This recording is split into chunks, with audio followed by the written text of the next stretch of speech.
पकोडे तर तुम्ही भरपूर खाल्ले असतील, पण तुम्ही कधी असे लच्छेदार पकोडे ट्राय केलेले आहेत का? एकदा नक्की ट्राय करून पहा.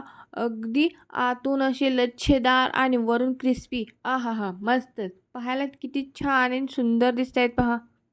हे खूपच वेगळ्या पद्धतीचे पकोडे आहेत. तुम्ही एकदा ट्राय केले ना, तर पुन्हा-पुन्हा हेच बनवाल.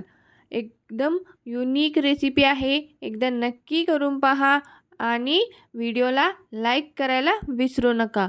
नमस्कार, मी रुपाली. रुपाली रेसिपीमध्ये तुम्हा सर्वांचे खूप-खूप मनापासून स्वागत आहे. तर आज आपण मस्त असे बटाट्याचे वेगळ्या पद्धतीचे पकोडे पाहणार आहोत. अगदी आतून छेदार आणि बाहेरून इतक्या क्रिस्पी आणि क्रंची. चला तर मग सुरुवात करूया. तर त्यासाठी मी इथे 2 बटाटे घेतलेले आहेत. याची मी छान अशी सालं काढून घेतलेली आहेत आणि याला जी मोठी किसणी असते याने छान असे लच्छेदार असे मोठे-मोठे किस करून घ्यायचं आहे. तुम्ही इथे पाहू शकता. जी आपली नॉर्मल मोठी असते त्याच किसणीने आपण इथे किसून घेणार आहोत. याचा छान असा जाडसर किस आपल्याला हवा आहे. खूप जास्त बारीक किस करायचा नाही आहे. तुम्ही इथे पाहू शकता असा जाडसर किस मी इथे पाडून घेतलेला आहे. किस तयार झाला की लगेचच आपण याला पाण्यामध्ये घालून घेणार आहोत, जेणेकरून जो आपला बटाट्याचा किस आहे तो काळा पडणार नाही. त्यामुळे ह्याला लगेचच पाण्यामध्ये असा घालून घ्यायचा आहे किंवा आपण बनवतो तेव्हाच किस पाडला तरी देखील चालेल. त्यानंतर मी याला एका भांड्यामध्ये काढून घेते. यातील सगळं पाणी आपण याला पिळून काढून घेणार आहोत. अशा पद्धतीने छान असं मी याला भांड्यामध्ये काढून घेते आहे. आता यामध्ये आपण बेसिक मसाले घालणार आहोत. छान असा हा किस मी इथे काढून घेतलेला आहे आणि नॉर्मल आपल्यापाशी जे मसाले आहेत तेच घालायचे आहेत. पण थोडंसं ही वेगळी पद्धत आहे. यामध्ये मी 1 चमचा कॉर्नफ्लॉवर घातलेला आहे. जर तुमच्याकडे कॉर्नफ्लॉवर नसेल तर तांदळाचं पीठ घातलं तरी देखील चालेल. 1 ते 1.5 चमचा मी इथे कॉर्नफ्लॉवर घातलेला आहे आणि त्यासोबतच 1 चमचा बेसनचं पीठ घालायचं आहे. पिठाचा खूपच जास्त वापर करायचा नाही आहे आपल्याला इथे. थोडंसं मी इथे चवीपुरतं मीठ घातलेलं आहे. अर्धा टीस्पून मी इथे लाल तिखट घातलेलं आहे. छान याला कलर येतो त्यामुळे थोडंसं गरम मसाला घातलेला आहे आणि थोडासा इथे मी ओवा घालायचा आहे. ओवा हाताने छान असा क्रश करून घालायचा आहे. मी ऑलरेडी हाताने क्रश केलेला होता त्यामुळे मी हा डायरेक्ट असाच घातलेला आहे.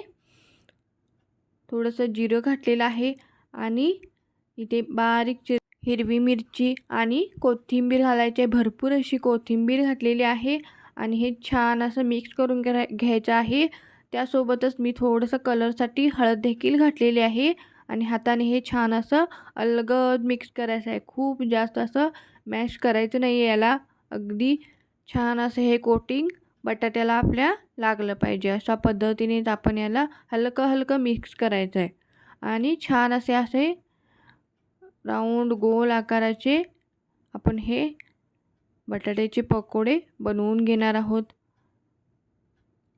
तुम्ही पाहू शकता अशा पद्धतीने मी अलगद हाताने याला गोल बनवून घेतले. आता कढईमध्ये तेल छान असं मी गरम केलेलं आहे. मीडियम गॅसवरती आपण हे छान असे पकोडे तळून घेणार आहोत. गॅस मीडियमच ठेवायचा आहे. हाय फ्लेमवरती आपण हे पकोडे अजिबात तळणार नाही आहोत, जेणेकरून ते आतून कच्चे राहतील आणि वरूनच क्रिस्पी बनतील. त्यामुळे मीडियम गॅसवरतीच आपण हे पकोडे छान असे तळून घ्यायचे आहेत. खूप छान टेस्टी बनतात. एकदा नक्की करून पहा आणि पद्धत देखील खूप वेगळी आहे. बटाट्याचे चिप्स वगैरे किंवा आपण बटाट्याचे पकोडे असे खाण्यापेक्षा हे अशा पद्धतीने एकदा नक्की ट्राय करून पहा. मी छान असं एखाद्या चमच्याने याला अलगद असं पलटवून घेणार आहे. दोन्ही साईडने छान असं खरपूस भाजून घ्यायचं आहे. हे पाहू शकता किती छान सुरेख रंग आलेला आहे.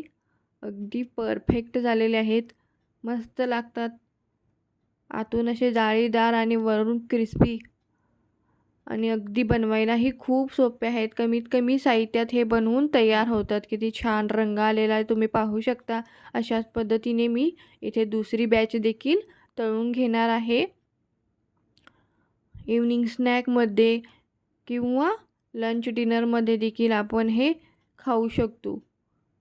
मुलांसाठी देखील अगदी उत्तम रेसिपी आहे. बाहेरचे जंक खाण्यापेक्षा ही रेसिपी तुम्ही नक्की ट्राय करून पहा. हे देखील मी छान असे पलटवून घेणार आहे आणि दोन्ही साईडने एकदम क्रिस्पी होईपर्यंत तळून घ्यायचं आहे.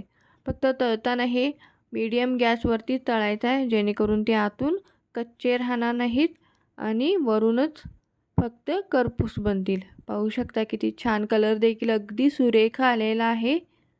मस्तच झालेत ना.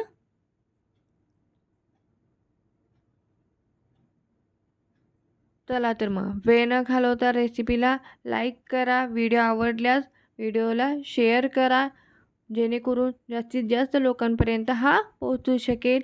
आणि चॅनेलवरती जर नवीन असाल तर चॅनेलला सबस्क्राईब करायला विसरू नका.